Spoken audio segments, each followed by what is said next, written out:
बच्चों, आज हम लोग अब चोल साम्राज्य के बारे में बात करते हैं। अभी तक हमने पल्लव वंश के बारे में आपको पिछले वीडियो में बताया। अब मैं आपको चोल वंशों के बारे में बताऊंगी। चोल वंश क्या था? जो पल्लव के जब पल्लव वंश जो था लगभग समाप्ति की ओर बढ़ रहा था, तब जो उसके अवशेष जो उनके महलों के या जो भी ध्वंसावशेष थे, मतलब जो विध्वंस हो चुके थे या नष्ट हो चुके थे, उन्हीं अवशेषों को इसने दोबारा से उनका पुनर्निर्माण किया और चोल वंश की स्थापना की। चोल वंश का प्रथम शासक था वो था विजयालय। विजयालय जो था वो चोल वंश का प्रथम शासक था। इसने क्या किया? तंजौर या तंजावुर भी कहते हैं, तंजावुर को अपनी राजधानी बनाया। और तंजावुर का जो वास्तुकार था या शिल्पी था, जिसको हम लोग आजकल बोलते हैं आर्किटेक्ट, वो था उसका नाम था राजराज पेरुथच्चन। ये अच्छे से ध्यान रखिएगा, राजराज पेरुथच्चन ये उसका वास्तुकार था या आर्किटेक्चर था। चोलों का जो स्वतंत्र राज्य था, ये ध्यान रखिएगा, आप लोग दिमाग में बैठा लीजिएगा अच्छे से। चोलों का जो स्वतंत्र राज्य था वो किसने स्थापित किया? आदित्य प्रथम ने। और इसको कोदंडराम की उपाधि किसको मिली? आदित्य प्रथम को। चोलों का स्वतंत्र राज्य की स्थापना, चोलों की स्थापना तो विजयालय ने की। इसको नरकेसरी भी बोला गया, नरकेसरी की उपाधि उसने धारण की। लेकिन चोलों का जो स्वतंत्र राज्य था वो किसने स्थापित किया? कोदंडराम, आदित्य प्रथम, जिसको हम लोग कोदंडराम भी बोलते थे। इसने कोदंडराम की उपाधि भी ग्रहण की। अब राजराज प्रथम ने श्रीलंका पर विजय प्राप्त की। इसका अगला शासक था विजयालय का। आदित्य प्रथम के बाद राजराज प्रथम ने श्रीलंका पर विजय प्राप्त की। और चोल साम्राज्य का जो सर्वाधिक विस्तार था वो राजेंद्र प्रथम, राजराज प्रथम के बाद जो शासक आए राजेंद्र प्रथम, इन्होंने, जिन्हें गंगैकोंड चोल ये भी कहा जाता था, ये गंगैकोंड चोल की उपाधि किसकी थी? राजेंद्र प्रथम की। और राजेंद्र द्वितीय जो था, इसके बाद राजेंद्र प्रथम के बाद जो उत्तराधिकारी हुआ राजेंद्र द्वितीय, उसने प्रकेसरी की उपाधि धारण की। प्रकेसरी की उपाधि धारण की और राजकेसरी भी बोला जाता, प्रकेसरी और राजकेसरी। और चोल वंश का जो अंतिम शासक था वो राजेंद्र तृतीय था। बच्चों, अब हम आपको आगे जो अभी और भी पढ़ाएंगे, अगर आपको ये अच्छे से समझ में आया हो तो इसको दिमाग में बिठा लीजिए। और इसको चाहे तो आप सभी लोग एक कॉपी में नोट्स बना कर रखिए। अब इनके दरबारी जो कवि थे, इनकी जो रचनाएं थी, इसने कौन कौन से मंदिरों का निर्माण, क्योंकि दक्षिण भारत में शैव मंदिरों का अधिकतम स्थान, तो जो भी राजा हुए इन्होंने मंदिरों का निर्माण ज्यादा से ज्यादा मात्रा में करवाया। तो कौन कौन से मंदिर किस राजा ने बनवाए, ये मैं आपको, कौन से चोल राजा हुए जिन्होंने किस किस मंदिर का निर्माण किया, मैं आपको अभी इसी वीडियो में बताऊंगी। अब हम इसको फिनिश कर दें।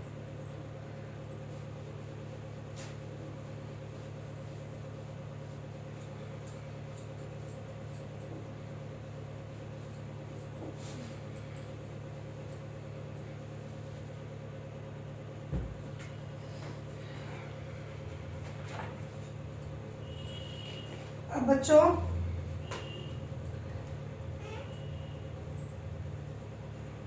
चोल प्रशासन में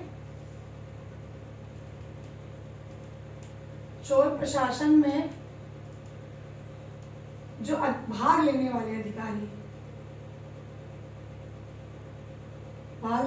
अधिकारी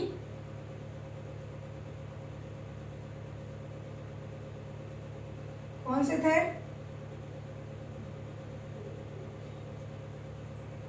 इनको क्या बोला जाता था? पेरुंदरम।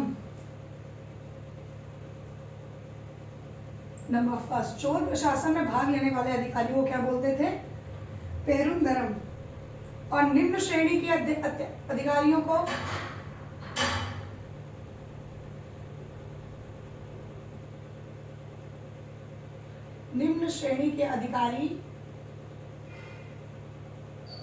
इन्हें क्या कहते थे? सेरुंदरन।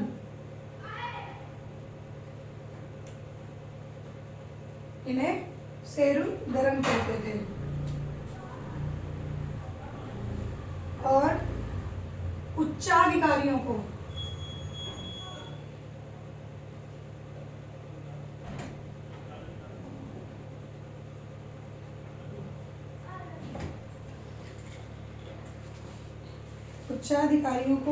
है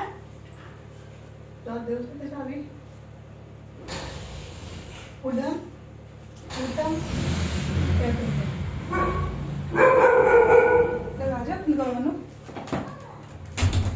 उच्चाधिकारियों को क्या कहते थे? उडन ऊटम। और इसका उडन ऊटम का अर्थ क्या होता है? राजा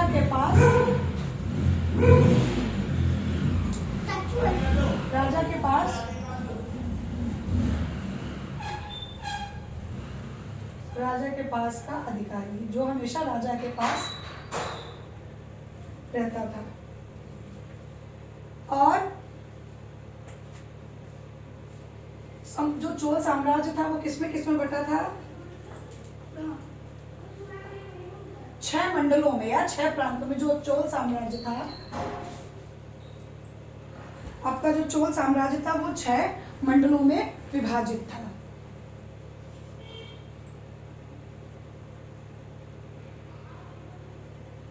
प्रांतों में जो मंडलम था वो कोट्टम में,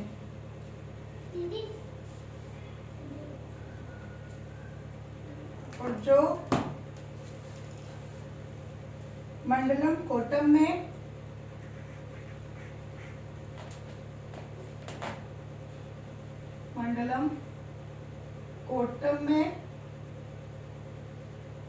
कोट्टम जो था नाडु जो था, ये और भी विभाजित हो जाता है, जिनको बोलते थे कुर्रम।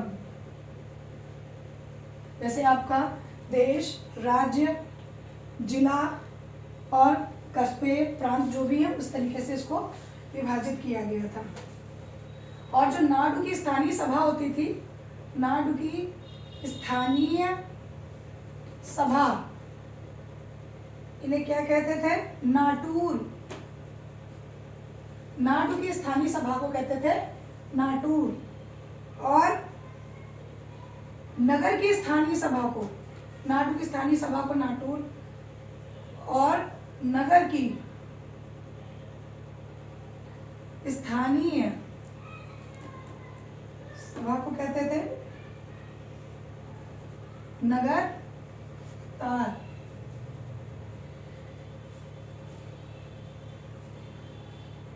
नगर की स्थानीय सभा को क्या कहते थे? नगर तार। और नाडु, इसकी स्थानीय सभा को क्या कहते थे? नाटूर।